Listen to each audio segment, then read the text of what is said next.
Hi நண்பர்களே, இது சனா சேவை மையம் யூடியூப் சேனல். நம்ம சேனலில் இன்றைக்கி என்ன தகவல் பார்க்க போகிறோம்னா, பத்திரம் பதிவு செய்யும்போது தானியங்கி முறையிலே பட்டா உங்கள் பெயருக்கு மாற்றம் செய்யும் திட்டம் வரக்கூடிய 15ஆம் தேதியிலேன்னு அமல்படுத்த இருக்கிறாங்க. இதற்கான அறிவிப்பை தான் தமிழ்நாடு அரசு தற்போது கொடுத்துருக்காங்க. அதாவது பத்திரம் பதிவுக்கு பின் இணைய வழியில் மேற்கொள்ளப்படும் பட்டா மாறுதல் தொடர்பான தகவல்கள் அனைத்தும் சம்பந்தப்பட்ட கிராம நிர்வாக அலுவலர்களுக்கு எஸ்எம்எஸ் மூலம் தகவல் அனுப்பப்படும் அப்படின்னு சொல்லியிருக்காங்க.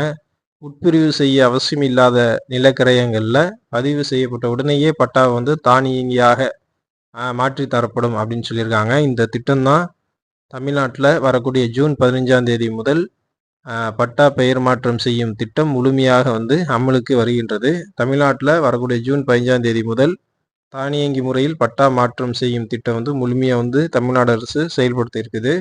பட்டா மாறுதல் தொடர்பான தகவல்கள் கிரயம் கொடுப்பவருக்கும் கிரயம் பெறுவோருக்கும் எஸ்எம்எஸ் மூலம் அனுப்பப்படும் அப்படின்னு சொல்லியிருக்காங்க.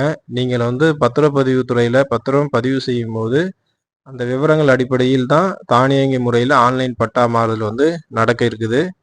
இது குறித்து வெளியிடப்பட்ட அறிவிப்பில் என்ன சொல்கிறாங்க அப்படின்னா, 2024 ஜூன் 15ஆம் தேதி முதல் 100% தானியங்கி முறையில் பட்டா பெயர் மாற்றம் செய்திட இலக்கு நிர்ணயம் செய்யப்பட்டுள்ளது அப்படின்னு சொல்லியிருக்காங்க. இந்த இலக்கினை அடைய கீழ்கண்ட நெறிமுறைகளை வருகின்ற ஜூன் 1ஆம் தேதி முதலே கடைபிடிக்க வேணும் அப்படின்னு சொல்லியிருக்காங்க. பத்திரப்பதிவுக்கு பின்பு இணைய வழியில் மேற்கொள்ளப்படும் பட்டா மாறுதல் தொடர்பான தகவல்கள் அனைத்தும் சம்பந்தப்பட்ட நில அலுவலர்கள், கிராம நிர்வாக அலுவலர்கள் ஆகியோரிடம் அவங்கள்ட்ட இருந்து எஸ்எம்எஸ் வாயிலாக கிரயம் கொடுப்பவருக்கும் கிரயம் பெறுவோருக்கும் 2 பேருக்கும் அனுப்பி வைக்கப்படும் அப்படின்னு சொல்லியிருக்காங்க.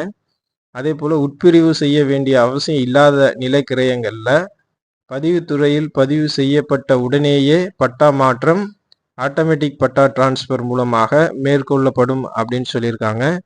கிரயம் பெறுபவர் துரிதமான பட்டா மாறுதல் சேவையினை பெறும் பொருட்டு தன்னுடைய மொபைல் எண்ணையும் ஆதார் எண்ணையும் கண்டிப்பாக வழங்கணும் அப்படின்னு கேட்டிருக்காங்க.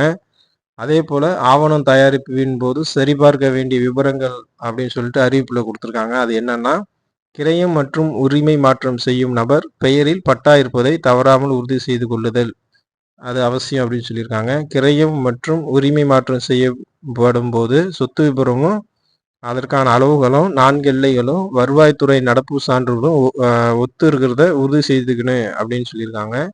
அதே போல் முன் ஆவண சொத்து இதர விவரங்களை சரிபார்த்து ஆவணங்களை தயாரிக்கணும் அப்படின்னு சொல்லியிருக்காங்க.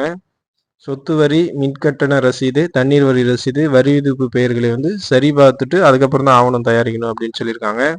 அதே போல் இறந்தவர் பேரில் பட்டா இருந்தால் பட்டாவில் வாரிசுகள் பெயரை சேர்த்ததுக்கு பின்னாடி தான் ஆவணம் தயாரிக்கணும். கூட்டு பட்டா தனிப்பட்டாவாக மாற்றிய பின்னு தான் ஆவணம் தயாரிக்கணும்.